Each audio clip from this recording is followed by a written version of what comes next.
Mr. Speaker, I rise to, Mr. Speaker, to bring to the attention of the House matter of concern to the public, Mr. Speaker. Mr. Speaker, we are a country that is governed by the rule of law.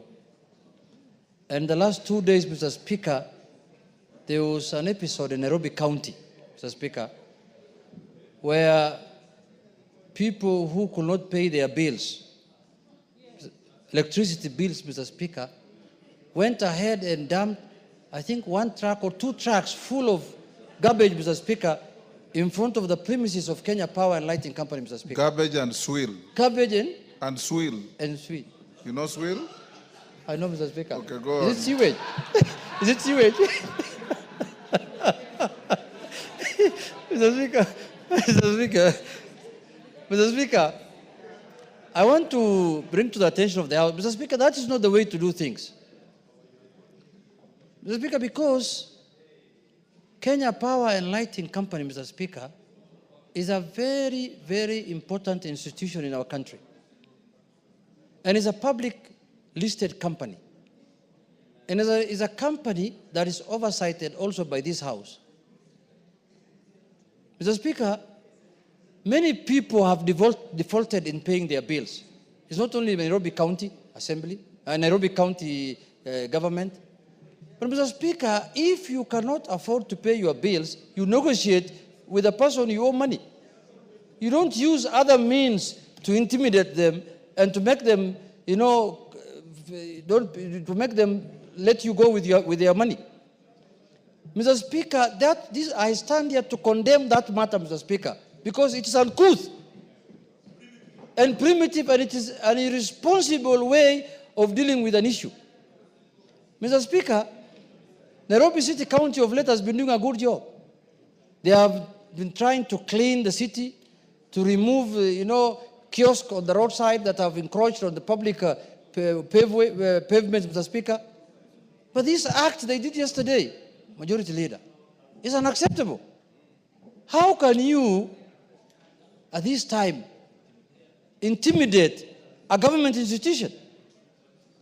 Even though some of the major shareholders might be private, even some of them are members of this House, I know, of Kenya Power, and I'm told they're getting very good dividends this financial year because Kenya Power is doing very well. I don't know, he's not around now, but he's a serious investor in that place, Mr. Speaker. But that's very good. Even as we aspire to be that.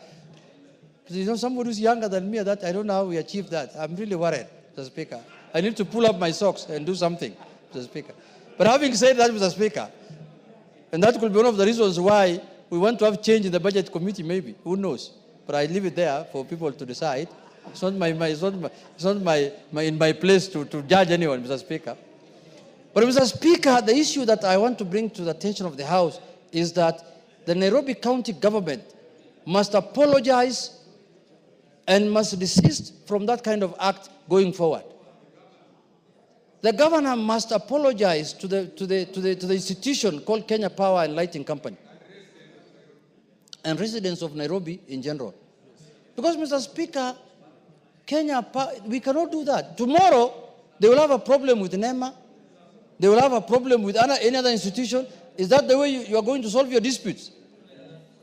So, Mr. Speaker... What will stop them from dumping garbage and swill outside your gate? What will stop them? The Speaker is asking me from dumping garbage in front of my house. Mr. Speaker, that's a good question.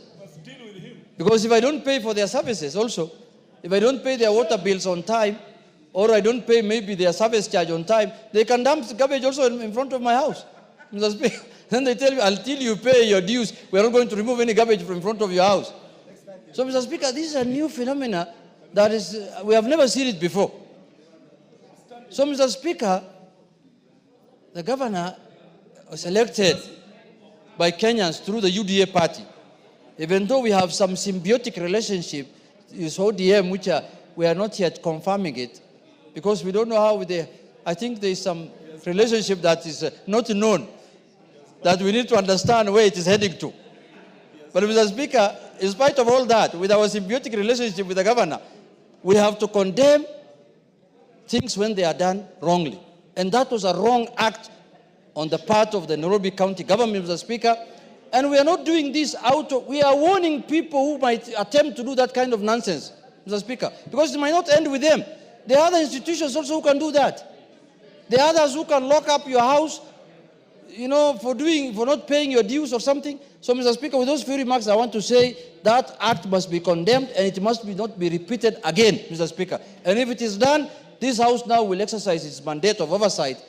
Mr. Speaker, nothing constitutionally stops us from summoning governors. Yes. Nothing.